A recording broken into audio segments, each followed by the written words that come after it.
Hi, my name is Amber Ware. I'm a student physical therapist assistant from Jeff State, and today I'm going to be doing my Microteach presentation. My Microteach presentation is on vancomycin resistant enteroci. Vancomycin resistant enteroci are a form of bacteria that has obtained a resistance to antibiotics, particularly the antibiotic vancomycin. Enteroci bacteria are commonly found in various parts of our bodies, such as our intestines, our genital tract, and in open wounds. Enteroci are fruitful invaders and they multiply quickly. Enteroci were previously treated easily by penicillin and vancomycin along with other common antibiotics. But due to the widespread use and misuse of these antibiotics, a resistance was developed within the enteroci. Vancomycin-resistant enteroci have an abundant genome plasticity and a tendency for endurance in hospital environments, allowing for increased transmission and the dissemination of resistance elements. Signs and symptoms of vancomycin-resistant enteroci. So there are various signs and symptoms of VRE. You can have some symptoms and not have others, or you could be asymptomatic, which means you don't have any symptoms. But if you do have symptoms while you have vancomycin-resistant enteroci, they can include back pain, trouble urinating, urinating too often, pain upon urination, fever, chills, body aches, red, warm-skinned around a wound.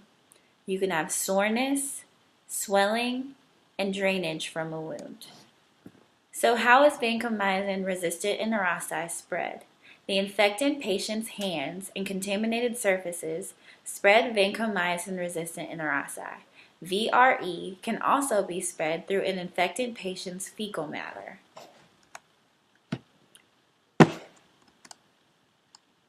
When it is suspected a patient has vancomycin-resistant enteroci, several steps are taken. A doctor will send a sample of the suspected infected area to the lab. The sample could be urine, bowel, or wound sample, and labs can test that bacteria.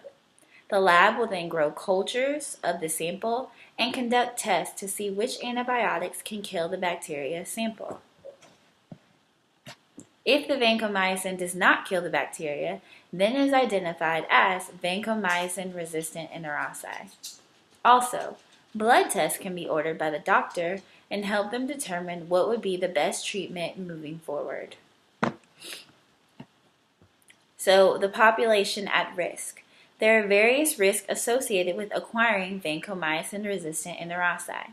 If the patient has been treated with antibiotics for a prolonged period of time, they have an increased risk. Patients who have weakened immune systems are also at a greater risk. And patients who have had chest or abdominal surgery or who have had medical devices like IVs and catheters for a very long period of time can increase your risk.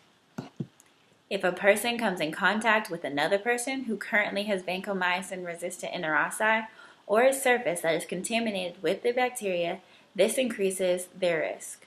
Other factors that can increase the risk of contracting vancomycin-resistant enteroci are dialysis, older age, and severe illnesses such as diabetes or cancer.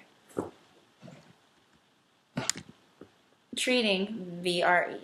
If the patient has VRE but no symptoms, then treatment is not necessary. If the patient is having symptoms and they test positive for VRE, then a plan is established to conduct treatment on that patient. One possible treatment for a patient infected with VRE is putting them in a hospital room on isolation. This means that every person that comes to visit the infected patient must wear gloves and gowns. Hospital room isolation is a treatment for patients with severe VRE.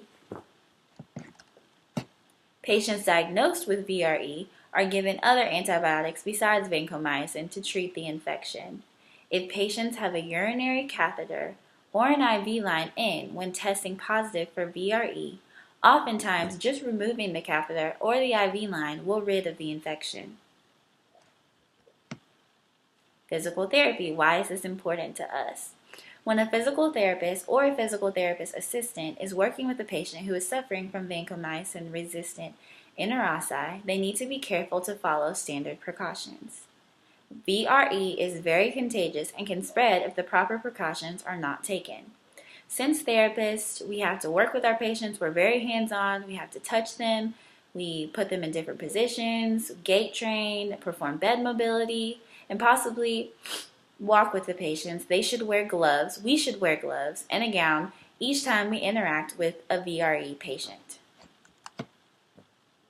Physical therapists should glove and gown before entering the room and dispose of glove and gown upon exit of the room.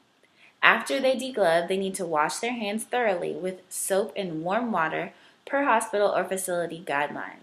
It is important for physical therapists and physical therapist assistants to note that patients could present asymptomatic, have no symptoms at all. Regardless of whether the symptoms are apparent or not, precautions and guidelines for prevention of transmission should always be followed. Infections, especially hospital-acquired infections, decrease patients' endurance and it delays recovery and progression towards discharge or transfer to a more independent setting. Patients suffering from vancomycin-resistant enterococci will have a generalized weakness and decreased endurance. This phenomenon can be referred to as HAD, hospital-associated deconditioning. To treat the decreased endurance and weakness, it would be important for physical therapy to create an exercise program for this patient. Creating an exercise program will help to increase endurance and strength. Increasing endurance entails several factors like resistance training, aerobic training, and motor control strategies for gait, balance, and improvement.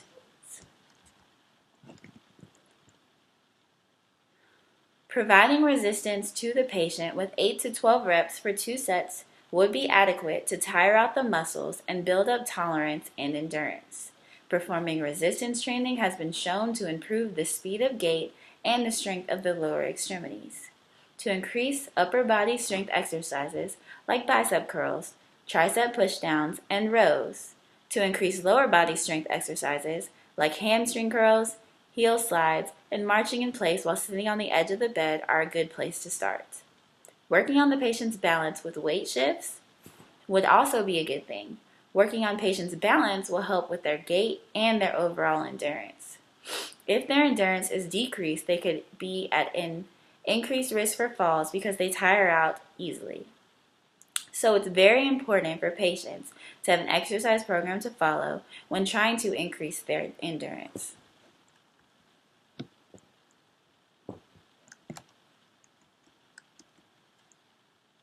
In conclusion, vancomycin-resistant enterococci can affect patients in various different ways. It is an infection that has become resistant to the antibiotic vancomycin. It is transmitted mostly through the hospital setting. It is known as a hospital-acquired infection. It's important to follow standard precautions like wearing gloves, a gown, and frequent hand washing with warm soapy water often.